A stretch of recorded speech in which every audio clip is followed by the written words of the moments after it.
What's up, everybody? It's your boy Flash from ALWT Gaming, aka Malachi36. I am here with It's the Nine Ball. How are you doing today, good sir?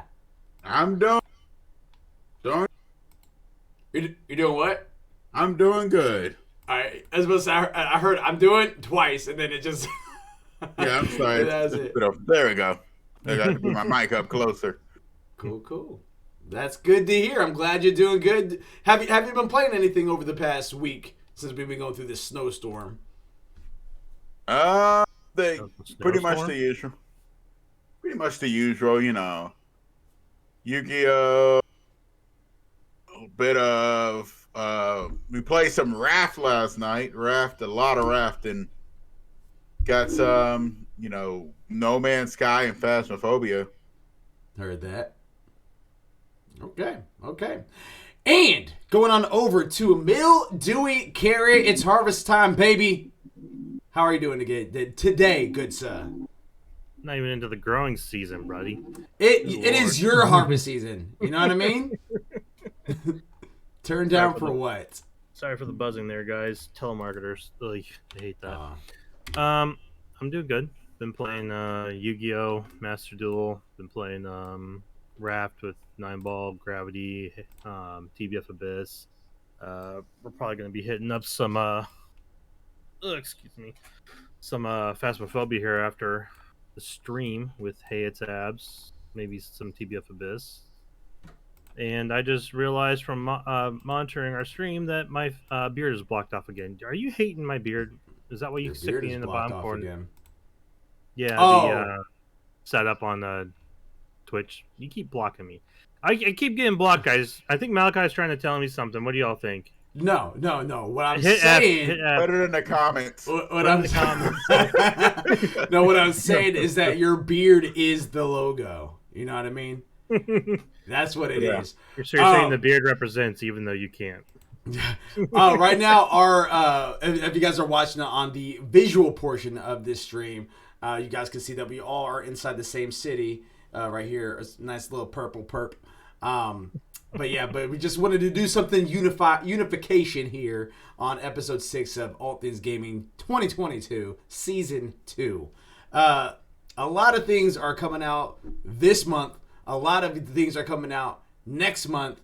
And we have a lot of stuff to talk about today. Very exciting stuff. One of the things is going to be Sifu, which had just recently launched. I know that me, Ohio, a few others from ALWT Gaming were pretty excited about that game too as well.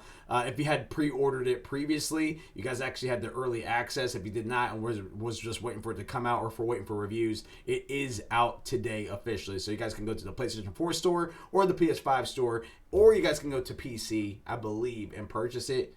Yeah, you can play it on PC. So you guys can actually go to just go on PC and purchase it that way. I've been playing on the PS5 and I absolutely love it. What was your question? I was about to say what thing on the PC is it on? I think it's on Epic. More than Epic, it's Slow Clap that makes it. So I won't be surprised if it's on Steam. It's not on Steam at all. It's not. I don't like the animation there, Mildewy. Go ahead. I'm gonna find it real quick. I'll find it. Okay, awesome. I had previously actually done a 3-minute review.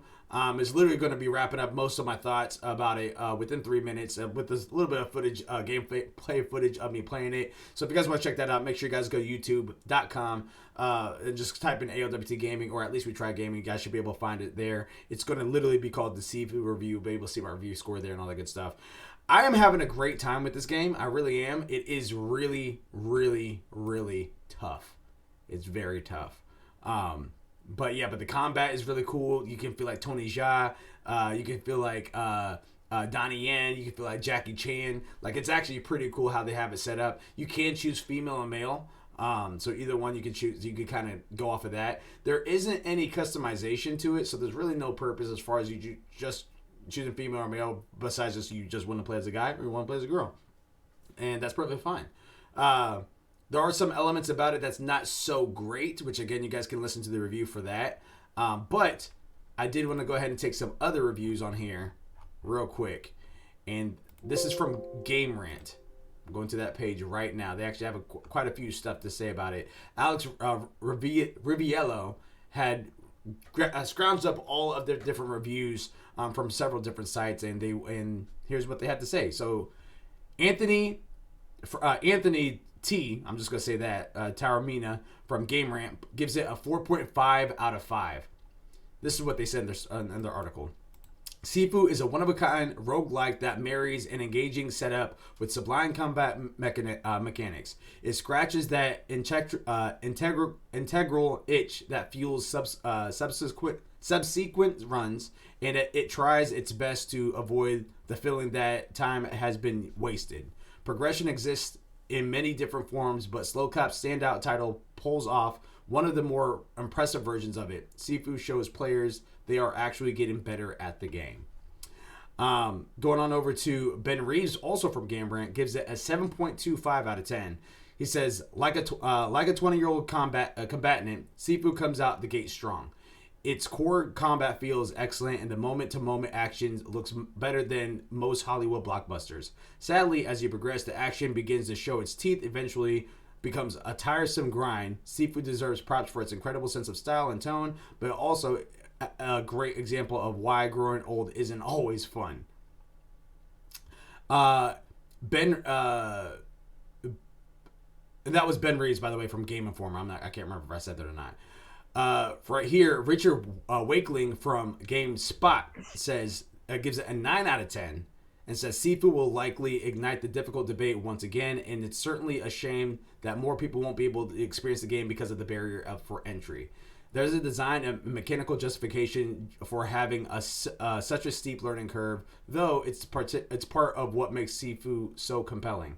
Your journey from a student to master is thrilling, mainly because of it's governed by your own improving skill level rather than traditional character progression.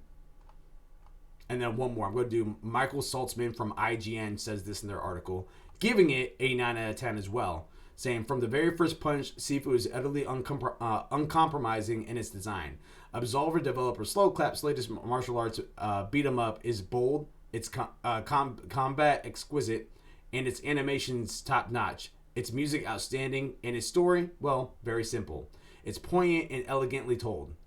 It's also unforgiving and unapologetic, with pockets of frustrating moments during which I was certainly not in my happy place. But by the end, Sifu offered me nearly an unparalleled sense of mastery and accomplishment, and I can't imagine that I would have enjoyed it half as much as I did if it pulled its punches. So those are some of the... Go ahead. I was about to say, by the way, I did check it. Sifu is on the Epic Game Store. So if you want to pick it up on PC, currently it's only on the Epic. So, and it's going for about $40, which is probably, I'm not sure, I've never played it, but would you say that's a decent price for it? That's a perfect price for it. Perfect price for it. And I say that because here's the thing. And again, I'm not going to go too much on this just because I know there's a full video out there. There are a total of 5 bosses in Sifu. Actually, I'm going to, it's perfect that, that's a little segue right there. See, it's the 9-ball, we're here. So on here, Hiram's Crier from Games Radar says this in their article. Sifu has been beaten in just 40 minutes with 0 deaths by one expert player. You can see the video from YouTuber Dan Allen, who's pulled off an impressive feat. The full 40-minute video shows Allen speed running his way from the very start of Slowcap's new game, right the way through to the very end, pummeling every enemy and boss encounter that he comes across. This is one hell of a feat from Allen. Sifu has the player character age every time they meet their untimely demise, advancing in years and also strength while losing a portion of their health. Allen's managed to make it through Sifu here at age 20, which is the starting age for all Sifu players automatically begin at. End story. And that's from Games Radar, Hiram Crier. So with that being said, is there the capability of you beating it within an hour? Yes. Dan Allen just proved that you could do that.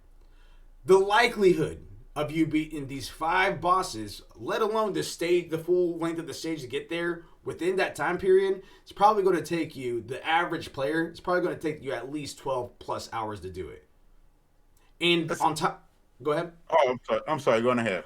I was going to say, and on top of that, there is replayability on there because when you go through it, there's going to be certain rooms that are locked that you can't get through initially. Also, like in the club, for example, there's different pathways you can take. So it's not going to be the same exact one for one each time through. And then I haven't beat the game myself, but I do know that there's other people that have beat it, and the way that they ended, they're like, I wonder if there's going to be another, like a secret ending or something like that. And it sounds like what Blessing had said on side their podcast for KFGD. He did say that looking at the trophy list, it looks like that there's going to be more to it than what we just have. And actually, there's also another thing which I didn't include on here, but they did.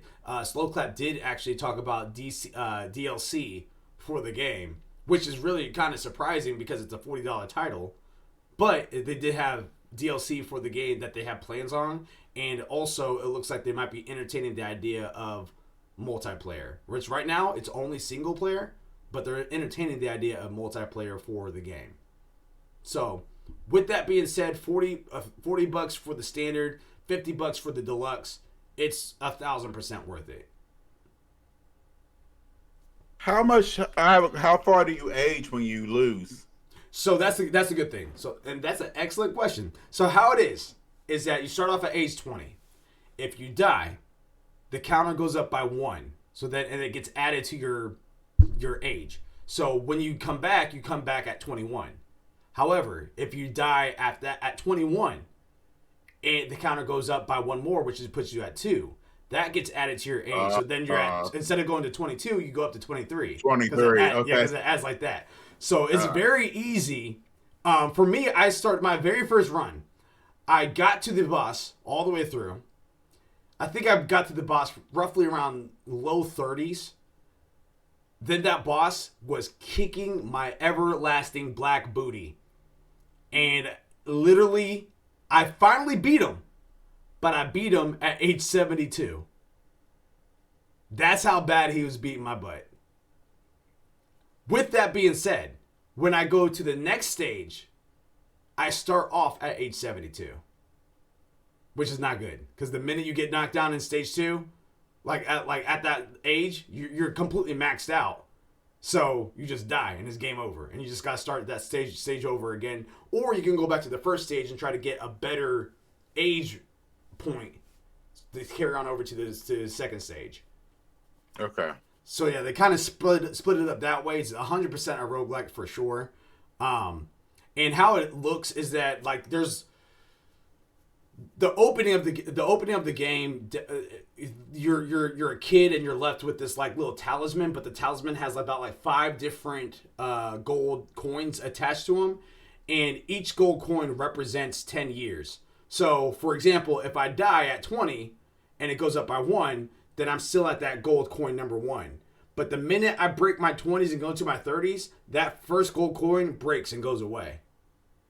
And then it's the same rule applies for the other gold coins. So that way, once you get to that last gold coin, once it breaks, then next time you die, it's game over. So yeah. For me, it kind of sounds like it was like an old game a long time ago called To Ash. It was an old indie title done by RPG Maker, and it was done on RPG Maker. I'm sorry, but on this game you started off reverse, so you would start off at level 100, and then go down. And as you fight levels, you go down in levels, getting weaker as you went. Right. The object was to beat the boss, or was to get to the end of the game before you got too weak to beat the boss. It's sort of like that, to where you would have to, you hit a point to where you get so strong, but because what I'm reading is basically you get real strong, but you get virtually no health at the end.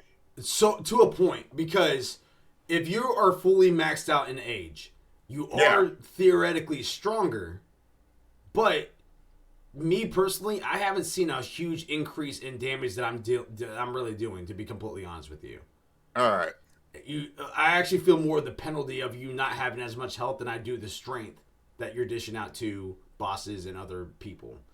You might, and that's probably what it is. I'm probably seeing more of that damage done to smaller minions and stuff. That's almost non-existent against bosses. Like, they're just kind of just as hard. So Yeah, right now I'm against the second level boss right now. Well, I'm at that stage, I should say, because now I keep on restarting. Whenever I get to past a certain age, I just give up and then start back over because I don't want to carry that high of an age into stage 3 after experiencing my run through the first time. Um, but yeah, yeah, I was about to say, I think you said what? So you can handle it. I don't know about that, my buddy. Yeah, no, it's definitely really. Yeah, it's a really fun game. And one thing that I mentioned inside the video too, as well, that I also thought was kind of cool is, there's not really a whole lot of single player games that's designed to the point to where, like, if you were over at my house, Nine Ball, and we're just sitting there and we're playing, it's a single player game. I'm playing and everything like that. But if I die, I pass you the controller, like the old school way of doing it. This is a perfect game for something like that. So it is. Yeah, go ahead. No, go ahead and finish. I'm ask a question. Yeah, I was about to say. So it definitely is something that is engaging, even though it's only one controller. It is something that's very engaging for people that's in the same household. If you want it to be that way. One more quick question before we sure. move on. You said it's roguelike. So when you die, like when I played, like what game was I playing? Oh God, I can't think of the name of it. It was Hades. No, I bought it on PlayStation 5. Oh, Medium. No, not Medium. Oh, that's not roguelike. Returnal. Yeah, Returnal. Thank Yeah, you. yeah. Is it like Returnal to where as soon as you die, you come back and the levels changed? No. Okay. Yeah, that one I think is more specific to Returnal of how that goes. Well, there's a few of them that do that. Like Lost, I can't remember. Cell, I can't remember. Most roguelikes do that. Like Binding of Isaac and all those where you die, your level will change a bit. Mm-hmm. Throw it like that. So I just was asking to see if it happened like that on Sifu. The only thing that's a little different for Sifu is, okay, so like everything else is exactly the same, pretty much verbatim. The only thing that's a little bit randomized is sometimes if you're fighting somebody, like just fighting a normal, ordinary person, there's these moves that you can do that will allow you to pretty much do an animation skill set and knock them out in a really cool way. And when you knock them out in that way, then you actually gain health back. So it's almost like a life steal capability. The thing about it, though, is that if you're fighting a normal person and they counter that, which is random at times, if they counter that, then they have a possibility of being like Super Saiyan, if you will. They have like a yellow aura around them, and they become stronger and they're a little bit more of a martial artist versus just a normal bar thug. So you can kind of tell like who can turn that, who has that capability of turning into it, but because it's like above their health bar, it's like a little bit of like a gray aura, and it like kind of flashes a little bit. So that tells you that if you do a finisher on them, there's a 50-50 chance that they might counter it. And if they counter it, then they'll transform and it will be a harder fight. So that's the only portion that is a little bit random because not all the time they transform. They just have the capability of doing that. So yeah, Right. definitely excellent game, and I highly recommend for people to check it out, especially if they like anything that's like kung fu. If you guys like the Bouncer back on PS2, and I said this in the review, if you guys like side scroller beat 'em ups like Double Dragon or Ninja Turtles or anything like that, if you just like fighting games in general, this is definitely the game for you. Or maybe even fighting movies like Bruce Lee's Enter the Dragon, something like that. I 100% agree. I 100% agree because I felt like It Man when I was out there. And what's cool about it is that you can do that whole little like the little quick barrage of punches, or you could be a Jackie Chan and like running away and throwing and like kicking bottles at them or throwing stools or whatever. It's actually it's a really cool game, and so far I'm 3 for 3 on these $40 titles that's been hitting hard. That's Miles Morales, that's Kena Bridge of Spirits, and now it's Sifu. So there we go. Do you have any commentary on that at all there, Mildewy Carrot? It seemed like an interesting game when I saw it and all, but I'm not big into fighter stuff and all, so not my cup of tea. But I'm definitely glad it's doing well. Coming out wise, it does seem kind of short with only 5 bosses. Yeah. But I mean, with the difficulty as you stated, I mean that's not as bad. But maybe they'll come out with a DLC or expansion to it, where it's like there's now like all right, you've done the main story. now welcome to Undercity. I don't know, something like that. Who knows what they'll do in this game?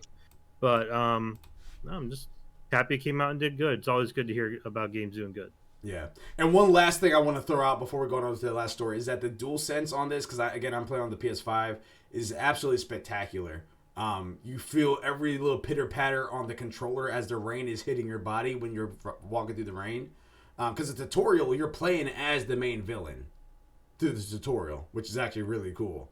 And then there's even parts where there's like fire, and you feel you. It's weird to say it because the controller doesn't heat up, but you feel that fire crackling through, and like through not only just through the speakers where you hear it, but you also feel it through the controller very, very uniquely, which is really cool. I have yet to actually fully try this with the Pulse headset, so I don't know exactly how that club scene is with my 3D audio. But so far the other stuff that I've been experiencing with it, I haven't noticed any haptic feedback stuff for the game yet. So that has not really been existent, but the other features of the DualSense have been pretty nice. So I've been enjoying that. Story number 2, which is the big one here.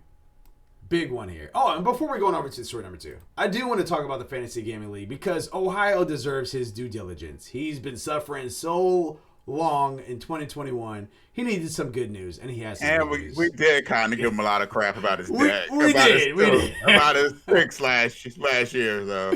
I mean, after D&D, I think he just gave up. Yeah. After D&D flopped that hard, I think he just folded, collected whatever chips he had, and just went home. Now, for anyone that is curious about it, Fantasy Gaming League literally is how it sounds. It's very similar to fantasy football, but it is on a annual basis versus a weekly basis. And instead of being against one person at a time, weekly or bi-weekly, whatever the case is on fantasy football, you're against everybody at the same time. And it also goes off a 100-point scale, with 70 being the threshold. Anything that scores above 70 points on Metacritic gains you points. Anything below loses you points. And then there is a feature in there called counter picks, to where you can screw up your opponent. So, for example, if I have Horizon Forbidden West on my list, and Mildewy Carrot decided to choose that as his counter pick. If it did poorly, which is very, very unlikely, if it did poorly, then he would gain those points. I would lose those points as normal. But if it did great, then I would gain those points, but while Mildewy Carrot loses those points. Also, we have a feature in there too as well, to where if you counterpick something that's on another person's list and it does not come out that year, that person cannot drop that game. So theoretically, you still screwed them over, because now they're one section short of earning any points. So the list goes like this: Ohio, represented by Moga, which is Make Ohio Great Again, has Pokemon Legends Arceus, which got him 15 points right now. It's at 85 on Metacritic. Sifu got him 9 points, which got 79 on Metacritic. Lego Star Wars The Skywalker Saga is pending to come out. Marvel's Midnight Sun, pending to come out. Elden Ring, pending to come out. Teenage Mutant Ninja Turtles Shredder's Revenge, pending to come out. He has 2 open spots still, and he has a counter pick of Suicide Squad, Kill the Justice League, which is on Renzoku-ken's list. And now, going on over to Renzoku-ken, represented by Silent. He has He has God of War Ragnarok, Triangle Strategy, Suicide Squad Kill the Justice League, Chocobo GP, Kirby the Forgotten Land, Final Fantasy 16, Metroid Pride 4, and he has an open spot, and he has Diablo Immortal as a counter pick, which is on Illuminatus Living's list. Then you have ALWT Gaming, represented by yours truly, has Horizon Forbidden West, A Plague Tale Requiem, Starfield, Ghostwire Tokyo, Gotham Knights, Redfall, Babylon's Fall, The King of Fighters 15, and Bayonetta 3, that's a counter pick, which is also on Illuminatus Living's list.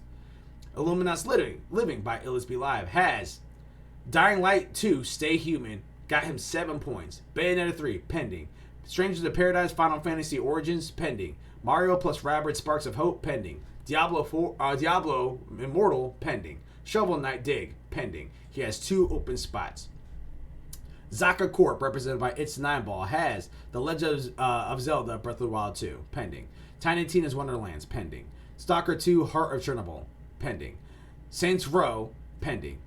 Total War Warhammer 3 pending. Senua's Saga Hellblade 2 pending. He has 2 open spots, and he has a Marvel counterpick of Marvel's Midnight Suns, which is on Moga. Yeah, Mako How Yeah, get it's on ready his Moga. list. And then lastly, we have Carrot Patch Inc., which is represented by Mildewy Carrot. Gran Turismo 7 pending. Forspoken pending. Tunic pending. Splatoon 3 pending. Stray pending. Salt and Sacrifice pending. Advanced War 1+2 Reboot Camp pending. He has an open spot, and he has a counterpick of Chocobo GP, which is on Silence list. So there you have it. We have it's going to be a pretty hefty, fantastic couple of days. So we'll have to see how this is going to be, or a couple of months, I should say. So we'll have to see exactly how this is going to pan out. We're going to be real busy. But speaking of busy, story number 2. GTA 6 is finally on the way. ... sorta. Adi Maku from GameSpot says this in their article. Rockstar Games has officially confirmed that the next Grand Theft Auto game is in development. It's not just getting started either, as Rockstar said in a blog post that the new project is, quote, well underway, end quote. Whether or not the new game is called GTA 6 or something else remains to be seen. The studio did not reveal any specifics about the new game, which is rumored to have a Fortnite-style evolving map. Presumably, the new game is being developed by multiple Rockstar studios, as the company has done for some of its biggest releases, like Red Dead Redemption 2 most recently. While Rockstar isn't ready just yet to divulge specifics on the next GTA, the company said that its general philosophy with the new games is to significantly move beyond what it achieved before. Quote, with the unprecedented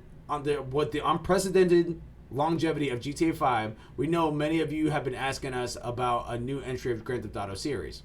With every new project we embark, our goal is always to significantly move beyond what we have previously delivered, and we are pleased to confirm that the active development for the next entry of GTA series is well underway. This is what Rockstar said. We look forward to sharing more as soon as we are ready. End quote. End story. So, I want to ask this because I know we all kind of dabbled a little bit in GTA. Any of them. What is everyone's expectations for GTA? I want to start with you, Mildewy. What's your expectations for GTA in general? Do you care about GTA? And what does this news do anything for you? Also, what do you predict that this is going to happen as well for the future? I'll admit, I am not a big fan of GTA. I tried it out. It's just too rigid. And, of course, I probably came on a time when there were too many trolls on there. So I just didn't end up having a good time on it at all. So I really don't care for it. The news does really nothing for me, except hopefully they do better than GTA 5. I'm not saying GTA 5 was bad. I'm just saying they've got to step it up with GTA 6 to try and keep people happy, with what they're doing. And to be honest, GTA 5 mainly a lot of people preferred was the online thing. So it's going to be kind of interesting to see what they're going to do. Are they going to do what they did with 5, where you have separate solo campaign and then you've got the online play, or are you just going to have a game where it's online play that has the campaign in it? So it'd be kind of interesting to see what they do and how they're going to do it. But on that, I don't care. 9ball. I've not really played much of 5. I have 5. I keep trying to get into it, but I can't really get into it. I guess it's one of those games that we played a lot when I was like in college. When I used to play a lot with friends, and we used to play a lot when we was in like our friend was in college, and we would drop by and we would just see them, and then we would play like some maybe Grand Theft Auto Vice City or something. A little bit of 5. I mean, not 5, but San Andreas. Mm-hmm. But it's a game that for some reason I never really kept tabs on it. Like 4, I didn't really play much of 4. I played some of 4, not a lot. And 5, I played some of 5, but I just can't get into it like I used to. This doesn't really do much for me. I'm glad that they're working on it.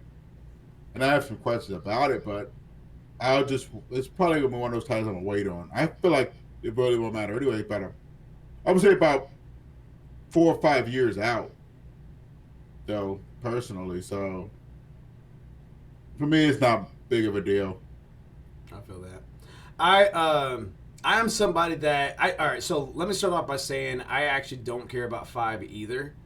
Um, I own it, and the only purpose of me like wanting to play for my own enjoyment was just so I can complete it. Since I do own it, just so I can beat the game, get off my backlog, and move on. Am I pressed to finish it immediately? No, not really. Um, I mean, some of the dialogue is funny in it for sure. Gameplay, I mean, it's standard and everything like that. I am in that camp that like I'm very curious to see what GTA 6 is. I have a buddy of mine who plays Grand Theft Auto 5 faithfully, and even after this stream today, we might be jumping on it today. To be completely honest with you, but but he plays it faithfully, and he's just like, what else can they do with it? I'm like, do you not see the graphics? This is a PS3 game. Like they could do. That's one thing you could already do right now, right then and there. You could make it much more fluent. You could give it different events that are catered to 6. You can have the combat be a little bit more intuitive. Like bring it to more modern day type stuff. Because even like if you look at Saints Row, like it's been around since like when was it? I think if I'm not mistaken, I think one of the later Saints Row came out after that. I don't think it was the last. Like I think Gat Out of Hell came out after GTA 5. I could be completely wrong about it, but I'm pretty sure that's what it is. So Saints Row 4 came out in 2013 in August. That already Almost sounds 3 like years old. yeah, I was about to say that already sounds like it's been out after GTA 5 because I think GTA 5 came out in 2007. So you Got Out of Hell came out in 2015, Mm-hmm. and then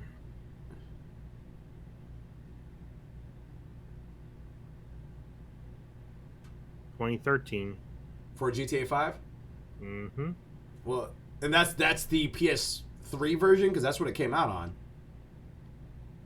I think it came out 3 and 4. I want to say. Yeah, it came out. It came out on 4 definitely, but It came I out think on both, didn't it? Or I guess I don't pay attention to this game enough. go look at GTA 5 PS3 release date. Let's take a look at that. See if that tells me anything. Because I'm pretty sure this game's even older than that.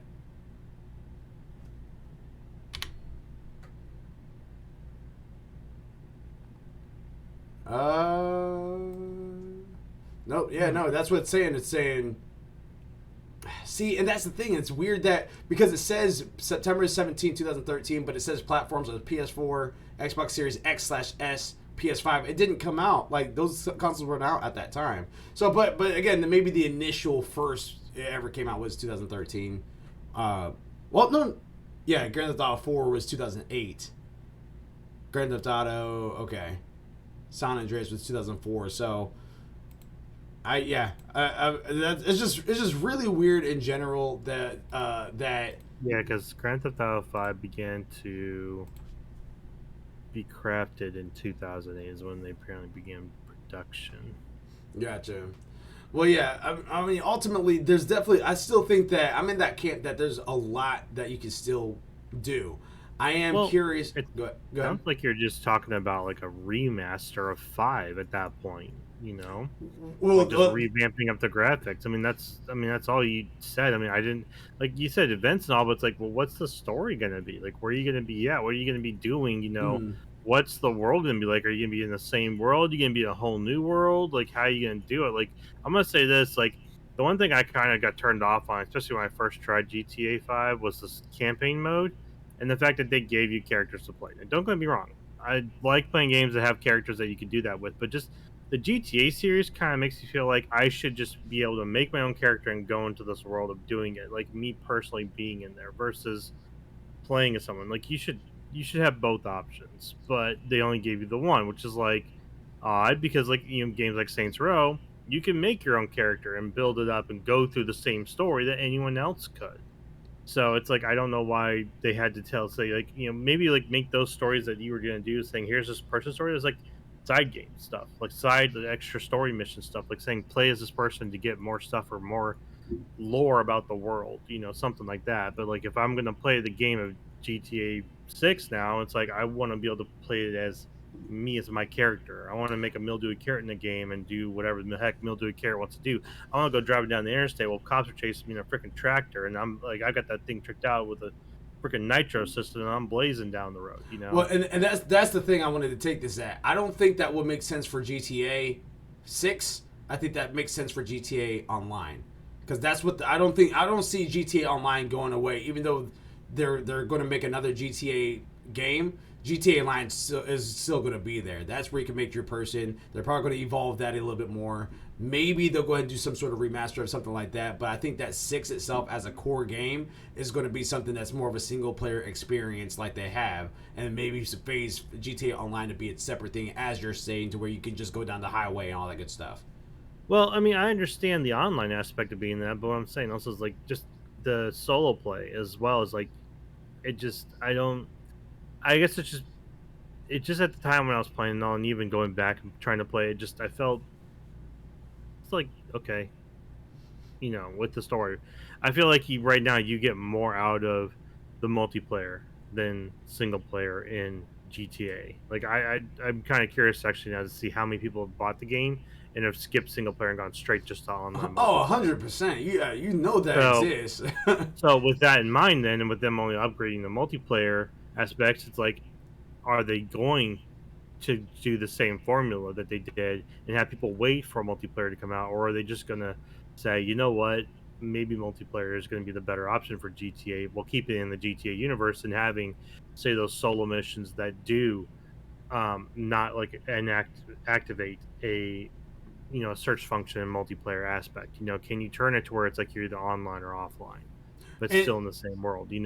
Well, the thing with that though is that I still think that you keep the single player experience as a preset character. Maybe create your person, but even that's a stretch. And I say that for the simple fact is that online you can have a private lobby with just you, and you can invite whoever, then you run the town that way, do missions, all that good stuff. So that already exists in this space of that. I really do think that for GTA 6 is just going to be a narrative thing, very similar to like Sleeping Dogs or any Watch Dogs or something like that, to where you don't actually create your person. You just have a person that you are controlling and going through the plot line of that, because there's a specific story being told. And then if you wanted to have something more open, more free, do whatever it is that you want, take up any type of mission, that's what GTA Online is going to be for. And that's what I think is going to be kind of elevated to that GTA 6 level. I'm not exactly sure how they're going to do that for people that's already, because GTA 5 in general, when that was created, that was in the era to where you had the campaign experience, and then there was always had like a attachment rate of multiplayer included with it. So like Uncharted, you had the Uncharted team deathmatch stuff that was attached to that. Even for Saints Row, the first one, there's a team deathmatch that was attached to that. It didn't need to have team deathmatch, but it did. And then just stuff like that. Like it was in that era, PS3, 360 era, where the campaign had a multiplayer attachment rate to it. Now, fast forwarding here to 2022, that doesn't necessarily have to exist anymore. You can have it to where Ghost of Tsushima can have Legends, even though that was attached. Now it's starting to become its own thing. Like it doesn't have to be. It could be Ghost of Tsushima, and you can go on as Jin Sakai, or you can go ahead and play Ghost of Tsushima Legends and be able to do multiplayer with your friends and choose a hunter, warrior, or anything like that. Same thing for GTA 6. I think that's, or GTA Online. I think that's kind of the route that it's going to start taking little by little. But yeah, but I say all that to say, I don't care about this game. I don't know. I don't know, Nineball. He seemed pretty invested with those counter arguments there. I was about to say, I too well thought out for someone who doesn't care. I'm curious to see what GTA 6 is, and if it's an interesting story concept that grabs me, then I'll probably give it a go. But I mean GTA 5, like I just feel like just GTA 5 in general, like I'm interested in to beat it just because I own it. That's really the only purpose. Outside of that, it's a game I only play when my friends are wanting to jump on. Or like I'd rather play something else, but if they want to play GTA 5, hey, I'll jump on GTA 5 with you. But I do feel like it's something that's outgrown, because now when I think about GTA, I think of you've done all the missions. Now you're just going out there blowing stuff up. You're just going out there trying to get 5 stars and outrun the cop. That, like, to me as a 32, 33-year-old guy, it just doesn't make sense to me anymore. It's like, why would I do that in a game when I could just go out to my car and do it in real life? I mean, I don't know if I'd do that, but it's just, but it's just one of those things On the where highway, just I'm not 5 stars yet. Hey, pull it over. Yeah, I just feel like I outgrew the mayhem, because that's kind of what it was. Because that was awesome when you were a kid, when you were a teen, trying to do that on PS3, PS2. Like, that was so much fun. But now it's just like, all right, I don't care about doing that anymore, and like, it just, I don't know. I'd just rather just get through the story, do stuff that interests me, and then on to the next one. GTA just doesn't have that interest for me, a level for me anymore. Story number 3, we call this one PlayStation Nation, because we have 2 topics over here for PlayStation. Stephen Petit from GameSpot says this about the PlayStation VR 2. While it's unclear when the PSVR 2 will launch, it's a safe bet that PSVR 2 pre-orders will sell out quickly. If you're a PS5 owner anxiously waiting to get the next-gen VR headset, you should sign up for Sony's mailing list that just went live on the PlayStation's official site. Sony will send PlayStation VR 2 news, including details on when you can pre-order, directly to your inbox. Considering how many PS5 pre-orders sold out when they were live, you'll definitely want to know exactly when the headset is available to order. In addition to the pre-order details, Sony will send updates on the headset's development, game announcement, and release dates. You have to be logged into the PlayStation account and click the button at the bottom of their page to sign up. I'm going to stop right there real fast. I did go ahead and indeed sign up, just so you guys know. So if you guys are ever over, we're VRing it up. The new PlayStation website page for the PSVR 2 also outlines the headset's features as well as a myriad of tech specs. As revealed at CES, the PSVR 2 has an OLED display capable of running in games in 4K with HDR up to 120 Hz. The headset uses Sony's Sense technology, which includes precisely inside-out tracking powered by tiny cameras. Perhaps most notably, the PSVR 2 has eye tracking, which intends to add another layer of immersion. The brand new Sense controllers have finger touch detection and motion sensors and haptic feedback. The headset itself also offers haptic feedback. That's new to me. The headset itself also offers haptic feedback. Interesting. For more information on the upcoming headset, check out our roundup of all the PSVR 2's technical specifications revealed so far. That's part 1. I'm going to talk about part 2, and then I want to take it on over to 9ball and just talk about the whole thing. Tom Warner from The Verge says this about the acquisition of Bungie, and and also about the 10 live service games that's going to be coming. So he says this in the article from The Verge. Sony's surprise acquisition of Bungie earlier this week for $3.6 billion was about a lot more than just Destiny. In an investor call today, Sony had revealed its plans to launch more than 10 new live service games by March 2026. That's a hugely ambitious plan and marks a major expansion for Sony's PlayStation games beyond its traditional console exclusives. Quote, the strategic significance of this acquisition lies not only in obtaining the highly successful Destiny franchise, as well as a major new IP Bungie is currently developing, but also incorporating into the Sony group the expertise in technologies Bungie has developed in the live game service space, end quote.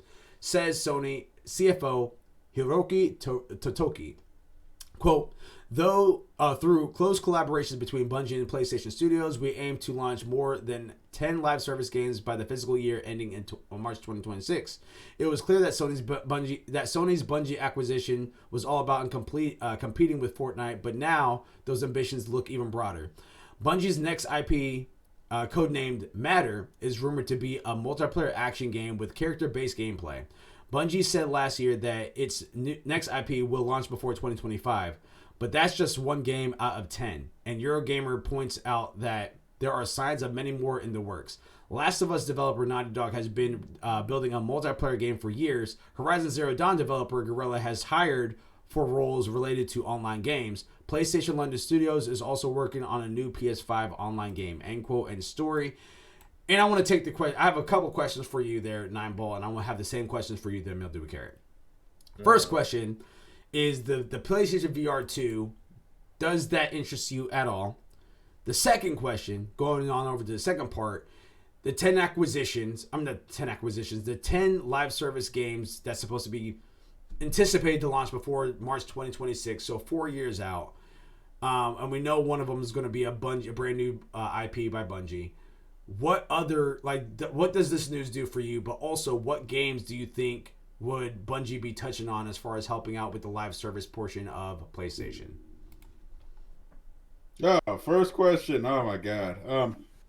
Not really interested in VR. I just had this image of haptic feedback of some guy getting choked in haptic feedback as part of a video game, and he's like choking in real life. Mom, my head hurts. Haptic feedback. Jerking his head around. Stop playing Sifu, son. Every time you get a concussion. That's for the real gamers. Ready Player One. Facts. PlayStation VR has never really interested me. None of them really have. I mean, I just like playing it on my thing. I don't want to put on like a headset and all that. So I'm not hugely into PlayStation VR. As for the second one, I don't know. I got images of Anthem. Last time I heard live service, I think of Anthem now. Oh, get that out of your head. I mean, I say that because there's a lot of live services games that are doing well. By 10, by 20. I can't even think of none really from Bungie, though. Oh, yeah, specifically from, Destiny. Yeah, Destiny, but that's about it. I can't really. Go ahead. Outside of that, they don't really have like a huge library. Mm. There's not much I can really draw upon and really make you want to go, yeah, well, I'm a this game, that game, and that game could be a live service game. The only thing maybe I could think of is maybe a Uncharted or a either an Uncharted or maybe a Last of Us style live service style game. Something like that. But by 2026, 10 games. Mm-hmm. 10 games. Yep. In 4 years. Yep. That's what they're planning. Okay. I'll say this. I'll be optimistic. So maybe they can do it. They probably be able to do it. All right. I'm gonna wait and see. I'm gonna wait and see what these 10 games are before I say anything. Right. Okay. Mildew with Carrot. Yeah. Same questions. I forgot the questions. First question was, what does the news for the PSVR 2 do for you? Do you even care about PSVR 2? Second question is about Bungie working with PlayStation, 10 live service games that they're planning on having slated for 2024 or earlier. Okay. I knew that last one. That was the first one I forgot. VR, I'm kind of with Nineball, and I'm not too interested in it. Just because, I mean, don't get me wrong. It's a very interesting concept to go into virtual worlds and all and be able to see it and actually interact with it physically. I feel like right now the technology is kind of limited in that aspect of being able to truly do that. Mm-hmm. Now, granted, when they're bringing haptic feedback in, it sounds interesting, except for when you say it's on the headsets and all. I fear the people who play Sifu in VR and get a headshot, and pretty much. I just see that commercial. It's like I'm playing Sifu. You see the kid just go launching off to the side because Sony was like haptic feedback. Pretty much. I'm like, I see that commercial, and just it's like I feel like that's gonna be the norm now. It's like you're gonna have these kids like, yeah, I can do it. Mm-hmm. That's hilarious.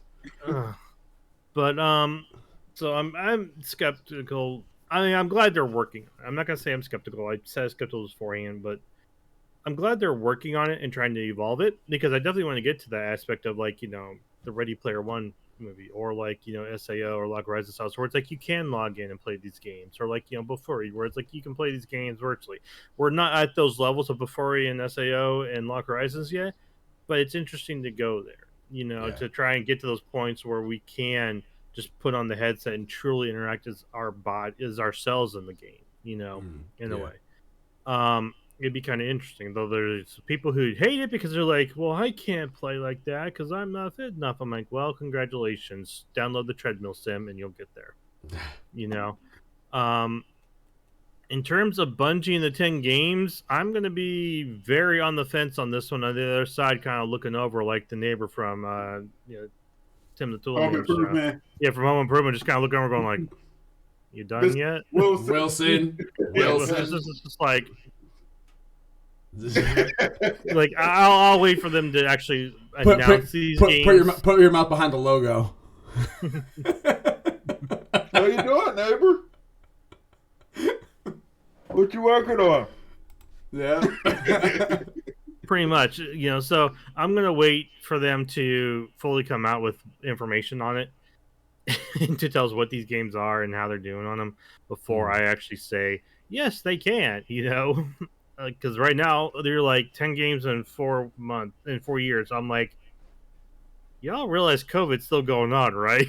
Yeah. And there's a lot of games that is like, yeah, we're pushing it back a year or two. So, how many people work at Bungie? I mean, after they give us Sony and all, they'll probably get some more for sure. But it's like, I still don't think it would be enough to put out a good IP. They did also, on a quick little side note to what Nineball just said, there was another article where I read where Sony had dropped $1.6 or $1.3 billion to keep their associates at Bungie too as well. So I don't know what that number, I don't know if they were about to be like, hey, yeah, our contract's over, we're going to go ahead and go elsewhere. Or they're like, hey, no, if you guys stay, we'll go ahead and give you some money.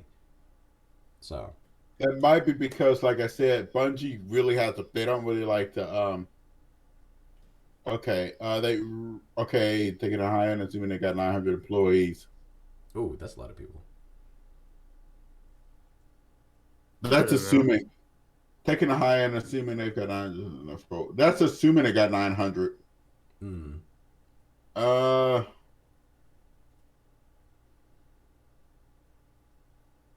Clear. Okay. I mean, like I said, I'm not gonna be that person and discourage them and be like, no, you can't do this at all. I'm like, very ambitious.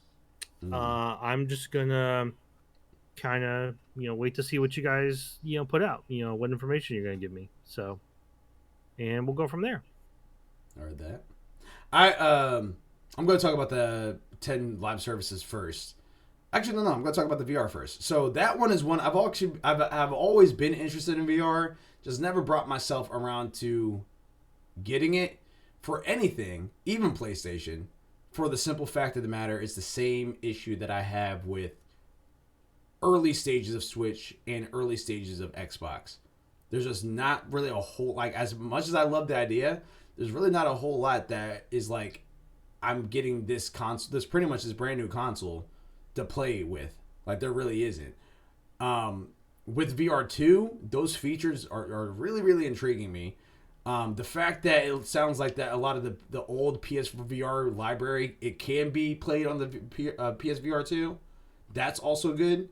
And lastly, the first game that they kind of shown off for PSVR 2, Horizon Forbidden West, or Horizon Call of the Mountain, like, that looks good to me. So it has my interest right now. It definitely has my interest. I am very much in that camp where I just, like, obviously I want to live, but I would like to be fully immersed like SAO, to where I can just really move my body around, all that good stuff, have a good time doing it that way.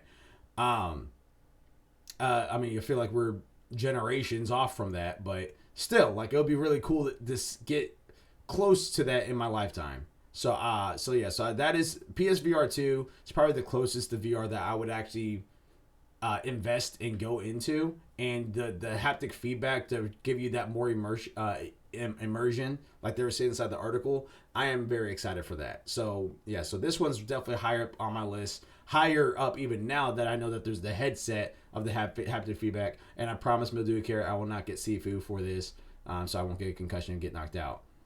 Just see little Malachi Jr. be like, yeah, yeah, just flying off screen. I mean, to be fair, if he needs to take a nap, that's a way to do it.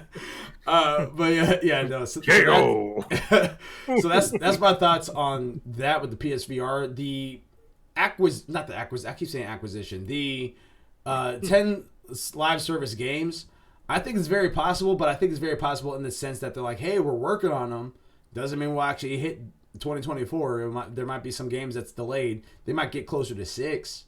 I think that they could do 6 within the next 4 years, especially if they have assumably 900 people. And then also it also does depend on what those games are, because it doesn't mean that it has to 1,000% just be Bungie. If it is, like Nineball said, if it is Last of Us Factions, that's something that's already has a makeup of it. It's already had factions on the first Last of Us. So if you have another Last of Us that's coming out, maybe Bungie can help with that, and that could be considered as one. Same thing for Insomniac with the Spider-Man. If they wanted to have a multiverse, a Spider-Verse, into the Spider-Verse and stuff like that, have different types of Spider-Mans that's out there, and have almost not really an MMORPG setting, but again, something that's kind of live servicey, Ghost of Tsushima style, but with Spider-Man, Gwen, Black, anything like that. Like that would be kind of. I would love a Spider-Man game with Gwen in it. Yeah, and I won't be surprised. I honestly won't be surprised if we see that in Spider-Man 2, which is supposed to come out next year. You know what I mean? Like just stuff like that. Like I think that those types of IPs kind of count is what they're kind of going for, because they're not saying that they all have to be necessarily. Well, I think one of them did say 10 new live service games, but they're not they're not brand new IPs per se. So it could be something that already exists, but they're just making it more live servicey now. So that's kind of where my thought is about that. And of course, I did listen to certain podcasts about when this news had broke before we did our show today. I did listen to their thoughts as well, and some of their thoughts, some of the thoughts I did go ahead and share were their thoughts too as well. And I was like, all right, yeah, that would be interesting if they did that. And I would love to have a Spider-Man. Just imagine if all three of us are inside of like you create your own Spider-Man, and you have everyone obviously could web swing everything like that, but if you have certain elements, maybe you're electric, maybe one's fire, maybe one is more mechanics like a Batman, Spider-Man, and we all team up. Well, they did have to. I believe the Spider-Verse. I remember the classic Spider-Man had the one with the Doc Ock tentacles. Yeah. Yeah. And then there was the one Spider-Man that he got so out of control that his whole upper body was a legit spider. If you guys remember that one, it was like he was a monster spider. He couldn't control himself. So I kind of wanted them to bring back also the mutant Spider-Man. Instead of him being like just have like the spider crawling powers, super strict, and all actually have like the full mutant capabilities. I think they took those away for a while, but mostly nowadays in these games, all you've seen is the is where he's got the web shooters and all that. So yeah. So I'm just interesting to see what you can play it with, but you know, definitely down for Spider-Gwen. And with the latest movie that came out too, with Tobey Maguire and Andrew Garfield and friggin' Tom Holland. Okay, that one. Yeah. Even with that, it is showing. First, you scared me. Honestly, and most people actually think that that's the Spider-Man for them. But just in general, they're like with that movie existing, shows that they could do a game in that same fashion if they wanted to. So just something to think about, and I think it's something that they could toy with.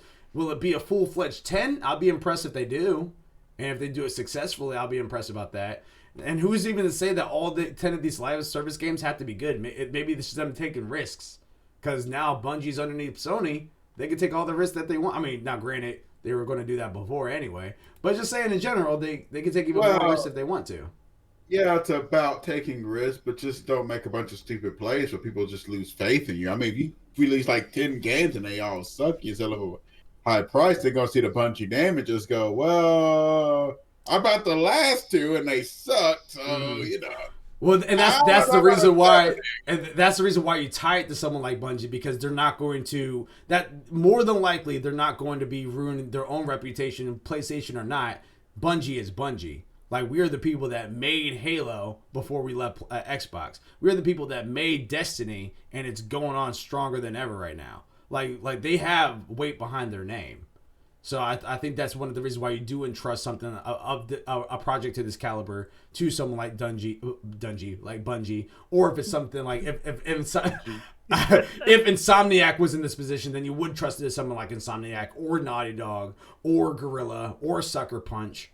Like Sucker Punch, I think kind of came out the gate as now of a top tier type of studio, mainly because of Ghost of Tsushima. They've been around before that, but I think Ghost of Tsushima definitely put them on It would that. be Like, considered more of the probably like magnum opus. Another game I was thinking about, and I've never really played it, but I've heard a lot of good things about it, and they should revive it. Killzone. I've been here. Yeah, that was actually one of the podcasts I listened to. They mentioned that. I don't know if that's going to happen. Another one. There's, yeah, go ahead. Sorry, it was just the Killzone started out really well on Very PlayStation, well. and it just seemed to fall off as they went. I think it was like past like 3 is when I think I heard it started to go downhill, at least from my friends. You know, they said 3 just started to just. Well, there's a couple of things I've heard that they was talking about reviving. I mean,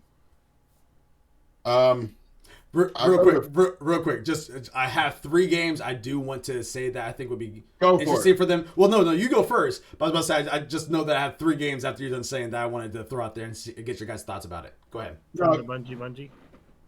No, actually going ahead because mine is something else.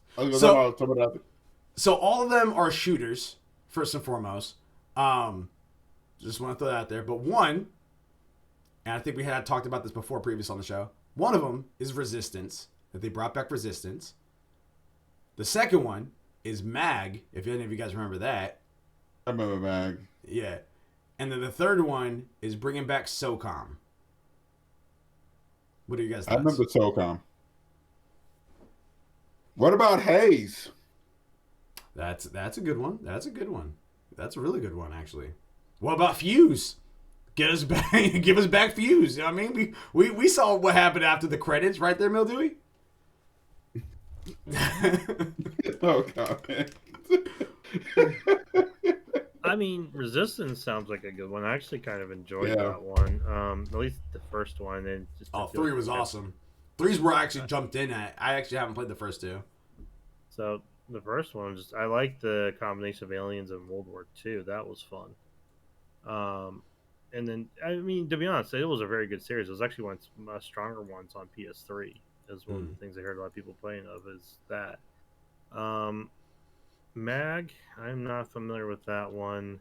That was the 250 people against 250 people against 250 I had to see that. I've never played it, but I had like a I gotta show you. I had like a video on Gamers, and they talked about the whole history of MAG and how it worked and stuff. So, yeah, I definitely didn't get involved in that. So yeah, I'll probably I did. I can see that. SOCOM, I've heard of them, never played them.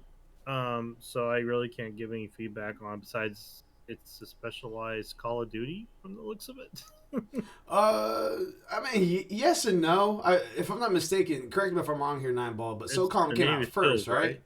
No, what I'm saying is it's a specialized Call of Duty in terms of you're through the eyes of the Navy SEALs, which SEALs are a Spec Ops team. So it's Call of Duty, but you're doing Black Ops. So it's kind of like I don't know, like maybe like towards the end of the other Call of Duty.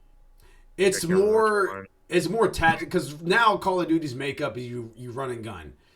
U.S. Navy SEALs you were that Navy SEAL. You had to correlate your shots. You went in there, assassinated people. It's very much like a multiplayer Metal Gear Solid, if you will. Maybe not. Go ahead. I'm thinking kind of like Arma or something like that on PC. I can't contest to that. Yeah, but I can't correlate to that because I don't even know what that is.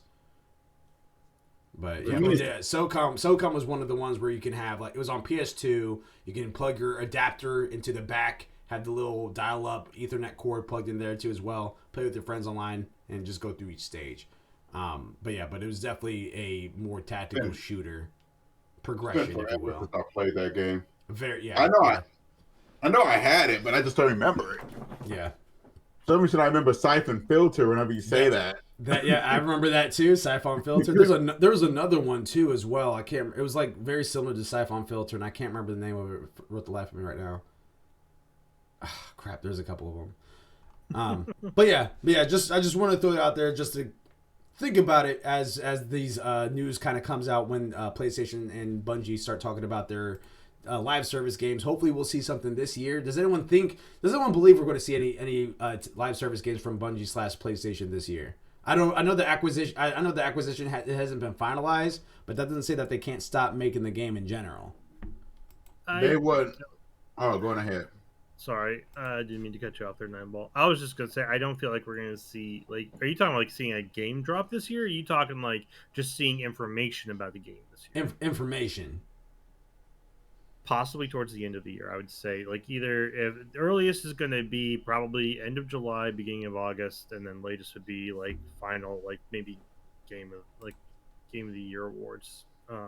Okay, I can see that. All right. Oh yeah. I'm not. Well, I was gonna say really with that one, I wasn't too sure because, like you said, they may show. I'm gonna say they probably will. They're coming out in 4 years. They might show like maybe a clip of one or something, but it's pending based on how it goes. I think, like I said, with their deal, it's almost definitely going through. So I feel like they may show something because it's going to be coming out in 4 years. I might mention something on. We're currently working on some titles which we're gonna have ready for you later on or something like that. Okay. Before we go on to story number 4, I do want to remind you guys that if you guys like energy drinks or anything like that, you guys go to RepSports, reppsports.com. Type in ALWT Gaming at checkout, get 50% off your Raise energy drinks, your water, your workout powders, your water supplements, all that good stuff. RepSports, REPP, and that's P as in Paul, sports.com. Just type in ALWT Gaming at checkout. Also want to thank everybody that's been watching us on Spotify, Anchor, iTunes, whatever it is that you guys are watching us on, YouTube, Twitch, Twitter, Instagram. We appreciate you guys. We love you guys. If you guys have a Amazon Prime account, you guys in a Twitch account, you guys have Twitch Prime. That's a free sub that you guys can sub to any Twitch streamer. If you guys would be willing to give it to us, we would appreciate that and love that. If not, you guys could support another streamer with it. Just go ahead and on their page, use that Prime sub or that Twitch Prime, and you guys can give them a free $5 pretty much on a monthly basis. So turn down for what? Story number 4. Ghostwire Tokyo updates.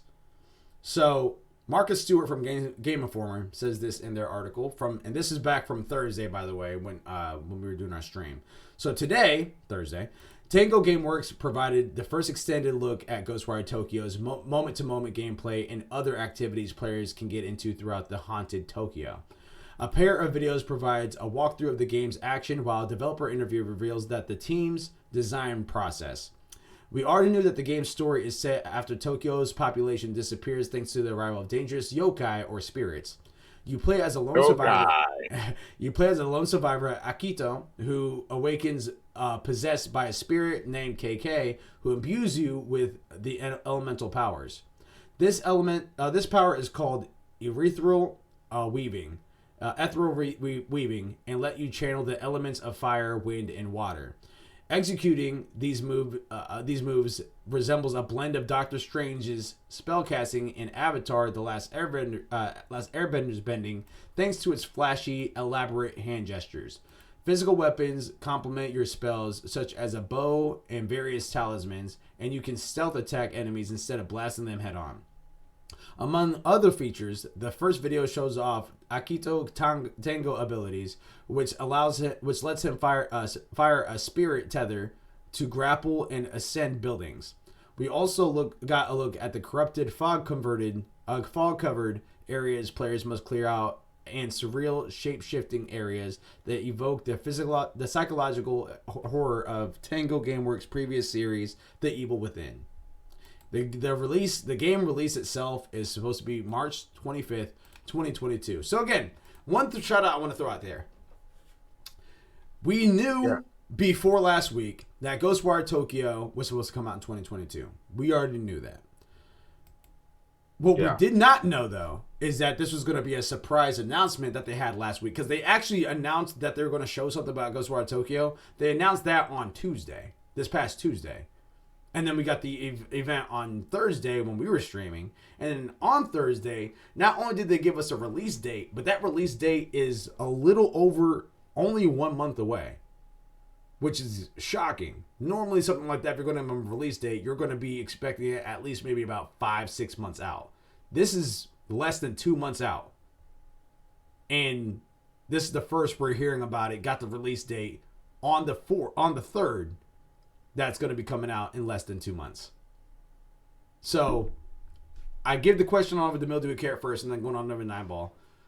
Does Ghostwire Tokyo interest you? What does this news do for you? And what is going to be your expectation entry level of this game? So I'm definitely interested in Ghostwire Tokyo. I kind of want to see, because it kind of looks like some mix. It feels like almost like, I want to say maybe kind of like Resident Evil with like Naruto in a way, because you're in there, you're doing some stuff, you're actually fighting these spiritual beings, which almost seems like parkour capabilities and whatever abilities that you got from the creatures that are there. So I'm very interested to see the game and to play it. It coming out March 25th is just means that they're starting to get towards a finalized date, which is cool. But I will just stress that we have seen games do a release date and then still push it back. Right. So I'm not going to gold stamp it right now. But I am. It does tell me that they are getting to an endpoint, which is very exciting.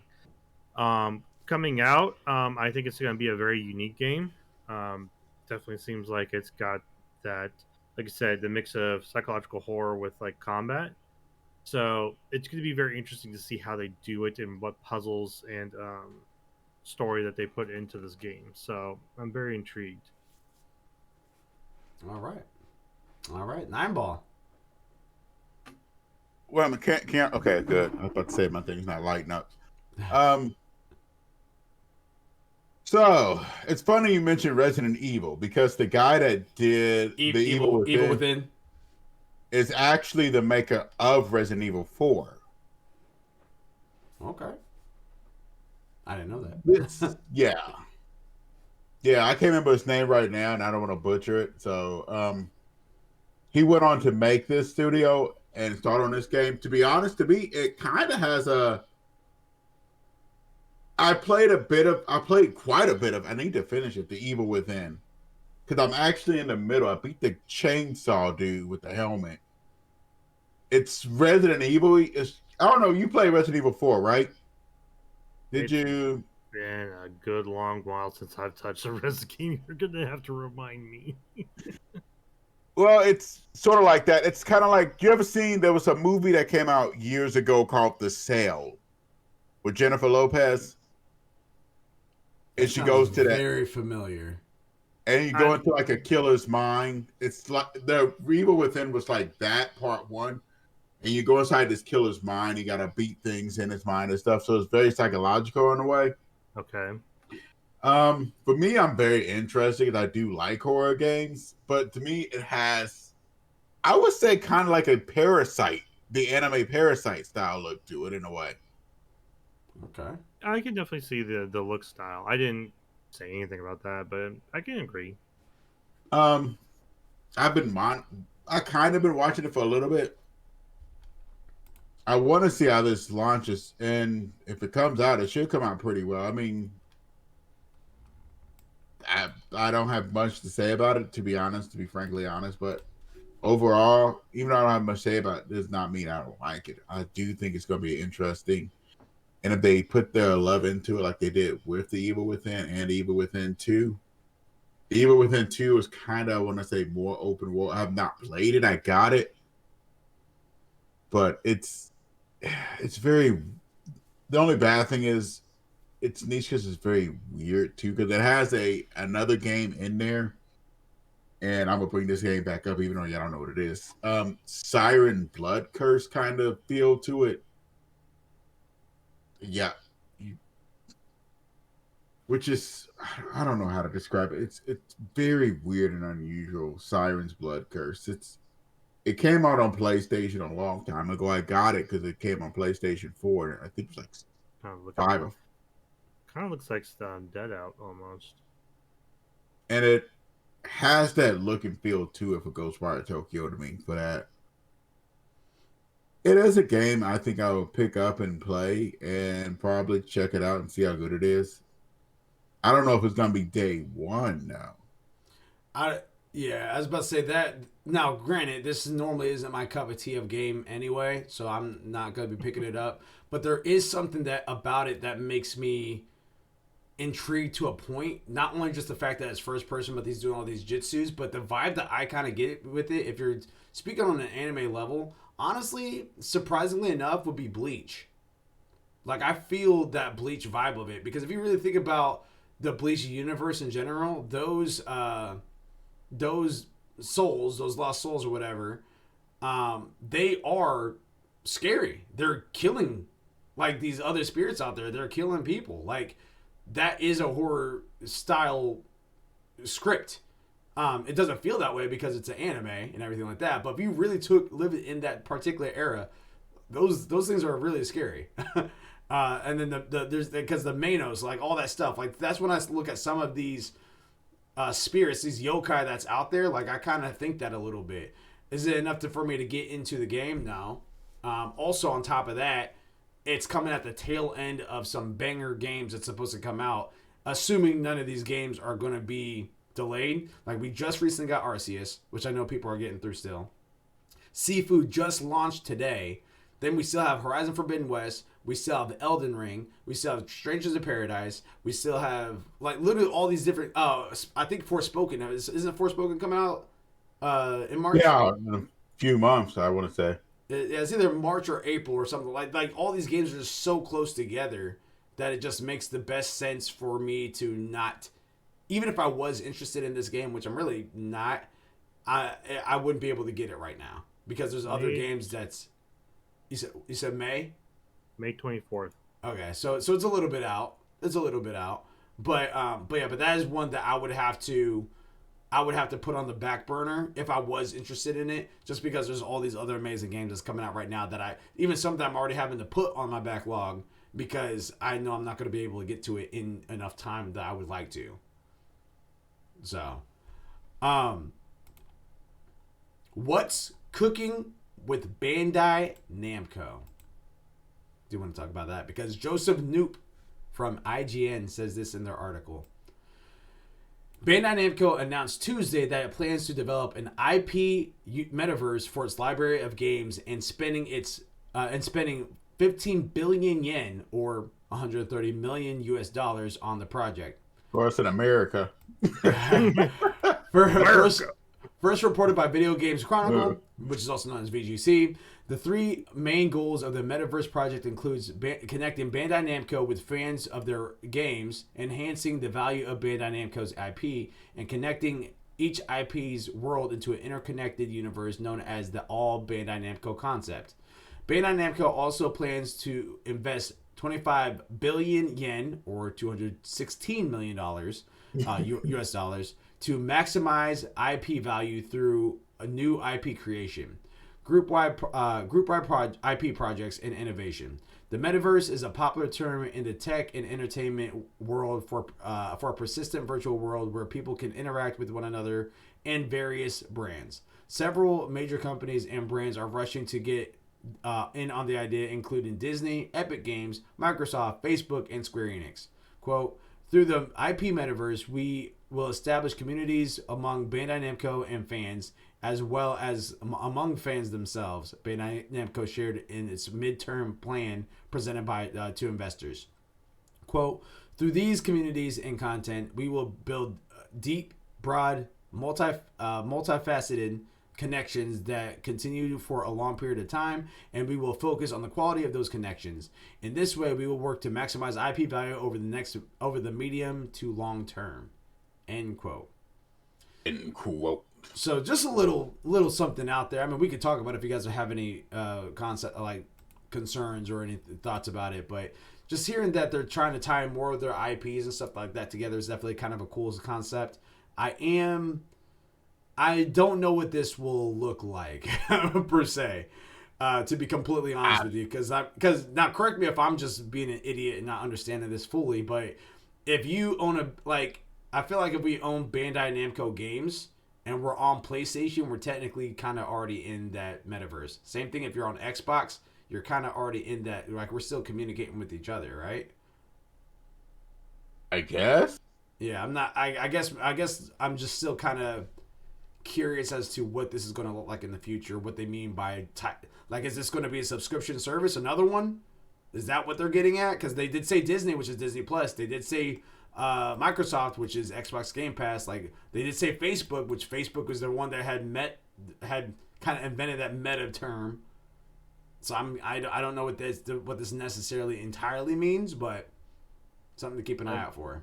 Creating one giant Bandai fandom wiki page? I don't know.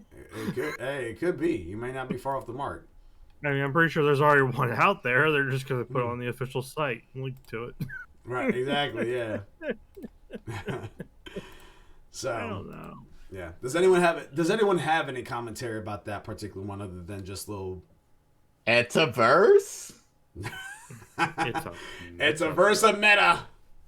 It's a verse of meta. And then one that's going to be tickling the fancy of It's the 9-Ball, Hellblade 2 exceeding expectations. Hope Bellingham from Games Radar says this in her article. The studio behind it, Hellblade 2, has said that the sequel is so much bigger, it makes the first game, quote, look like an indie game, end quote. In an interview with NME, the Hellblade creator Tamim Antoniadis said, quote, the goal with Hellblade 2 isn't to perfect it, but to create an experience that feels more believable and more refined. Its ambition in terms of scale is bigger. I think Hellblade 2 will make a Hellblade look like an indie game. Later in the interview, A-Rod, that's what I'm just going to call him, A-Rod. A-Rod revealed that what extent the studio Ninja Theory has gone in order to create the desired real feel of Hellblade 2. Quote, the idea is believability, the video game designer revealed. Making things look real or believable, and the best way to do that is to base everything on real things. So real, in fact, that it was also revealed that in the interview with that Ninja Theory scouted 40 locations in Iceland to scan into the game's engine and didn't let level designers invent new pathways or structures in locations. End quote, end story. Naiba, I want to start with you. How amped are you for Hellblade 2? I'm pretty amped. I'm not saying I'm not at all amped. I'm very amped. It's just I'm more interested to see where it goes. Heard that. Like if you've seen it, if you had ever beaten it, how it ended, I basically thought that was it. How it ended in a way, because it ended kind of complete. Mm-hmm. But I'm interested to see how it goes, and it looks like they're taking on like the gods and stuff, kind of like God of War. I am kind of concerned because he's talking about they won't. I feel like they should innovate. Like, yeah, y'all believe you should take spots off Iceland and stuff, but I feel like they should add a little bit here and there, maybe a couple touches here and there. I don't think you want to keep it completely the same. Mm-hmm. But overall, I'm extremely excited. I want to see more. I liked the trailer they showed on the what was that, the awards? It was Video Game Awards, I think 2 years ago. Awards. Yeah. It looked really good. It is looking. It was very Hellblade. Team Ninja seems to be having it together, so. Yeah, they actually, now think about it, they did show Hellblade twice. They showed it at Video Game Awards 2 years ago, and then they showed more extensiveness this last one. where you saw Yeah. the Yeah. baby dude crawling after Senua, I guess that's what her name is. Yeah. Senua. And the voices are back again, including the yeah. one guy's voice. Yeah, I heard that. I played a little bit of the game. I haven't gone fully through. Abyss has already passed me in terms of point spots, but it's like you really got to be in a mindset to play that game because like the whispering can get to you if you're not paying attention. Like I was having a bad day. I'm like, nope. So Yeah, when I get my head on, it's like then I was like, all right, then I'll play it. But it's fantastic. Just from what I played is so much fun. It's just getting to those points and solving those puzzles and all and getting everything. I'm not going to platinum it. I'm not going to be able to probably in time for the next Hellblade. So, but it's fun.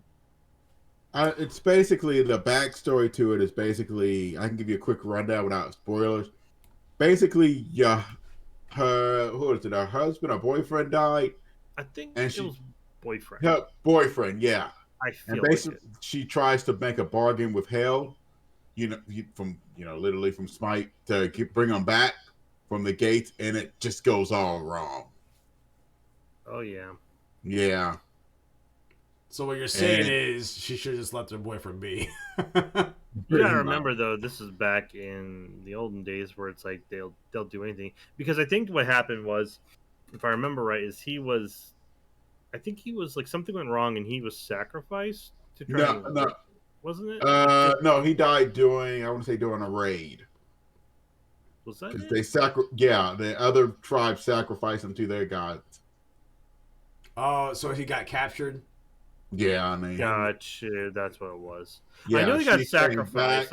Remember, she was gone doing that. They had sent her away to do something. When she came back, Yeah. her village was just completely burnt down and everything. No bueno. Yeah, it just sucked. Yeah, it's like her lover. Yeah, so she ended up I don't know. going. Like, Well, you know what would have saved them if they just shared themselves a Raise energy drink, which you guys can get. I don't think they had www.repsports.com back in the day, so you guys don't have to make that same mistake by just going to www.repsports.com, reppsports.com, type in ALWT Gaming at checkout, get 50% off, and save your loved ones from going to hell. Yeah, I never really cared too much about Hellblade, so I have not really much to say about it. It looks pretty. It looks good. Just not really the game for me. I also wanted to throw out there before we wrap it up, because that was actually our last news story for the day. But something was breaking earlier today. It's not breaking currently, but it was at 9 a.m. this morning. Nintendo had said that for tomorrow at 2 p.m. Pacific time, which is 5 p.m. Eastern Standard Time, they're doing a Nintendo Direct. That's right, ladies and gentlemen. We don't have to be up at no midnight to watch this Nintendo Direct. It's 40 minutes of stuff that they're going to show us. No idea what it's going to be. But, I mean, maybe it's going to be a sneak peek inside. Is Nineball getting some points with Breath of the Wild 2? Is that what's going to happen? Are we going to be getting some Fire Emblem updates? Are we going to get Mario plus Rabbids? Like, what's happening there? We're going to have to find out. So, with that being said, ALWT Gaming is planning on live reacting to it. We will see if that will bear fruit. But if so, we'll let you guys know who those hosts are tomorrow.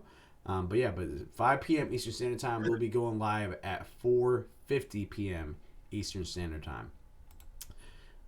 Ladies and gentlemen, we are almost right on the money. We have 2 minutes until 7:30. I remember the days when we tried to do 7 and we said forget it. Yeah.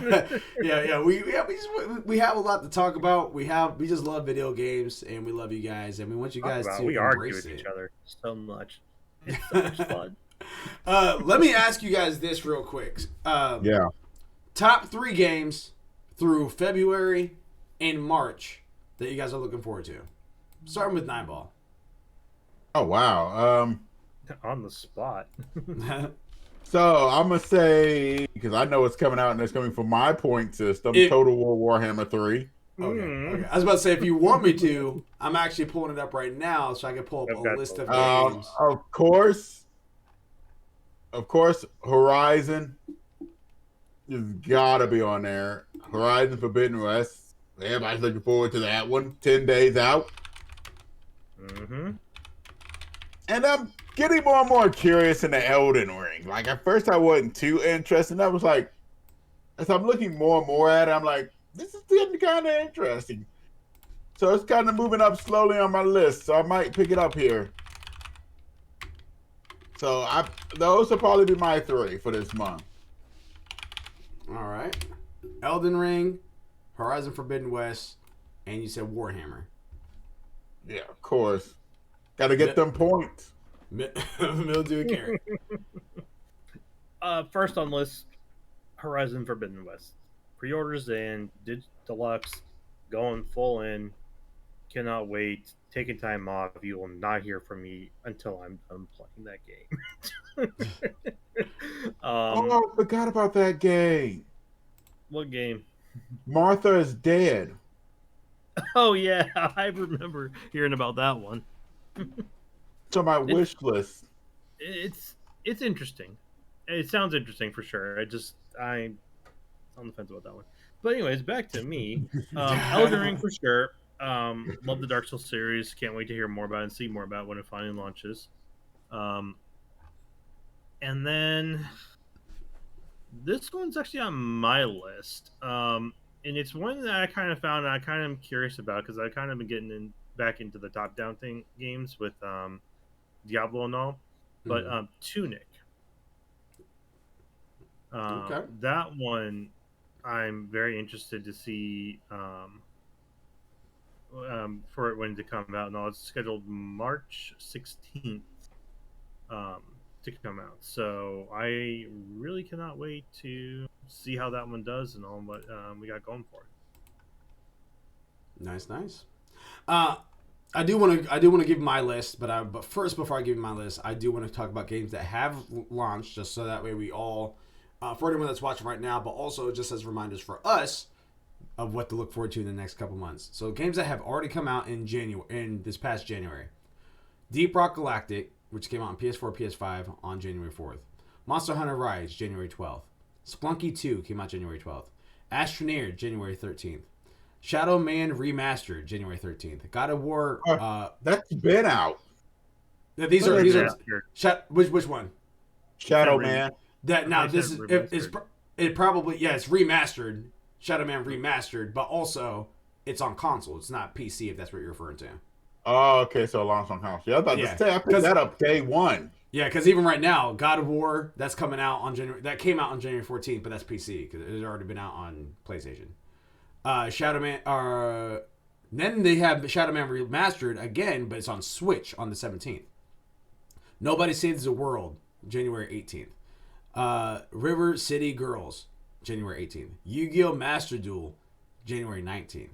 Expeditions Rome, January 20th. Paparazzi, January 20th. Rainbow Six Extraction, January 20th. Windjammers 2, January 20th. Baby Storm, January 21st. Mousecraft, January 21st. Cannibal Cuisine, January 25th. El Hijo, The Wild West Tale, January 25th. The Artful Escape, January 25th. Wait, let me see. Yeah. Circuit Superstars, January 27th. Damon and Machina, January 27th. Monster Harvest, January 27th. Rugby 2022, January 27th. The Longest Road on Earth, January 27th. Pokemon Legends Arceus, January 28th. And Uncharted Legacy The Thieves Collection, January 28th. That's all came out in January. Then here we have, for February, we have Life is Strange Remastered Collection on February 1st.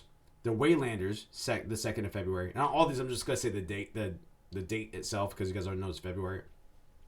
Dreamscaper, the 3rd. Sherlock Holmes Crimes and Punishment, 3rd.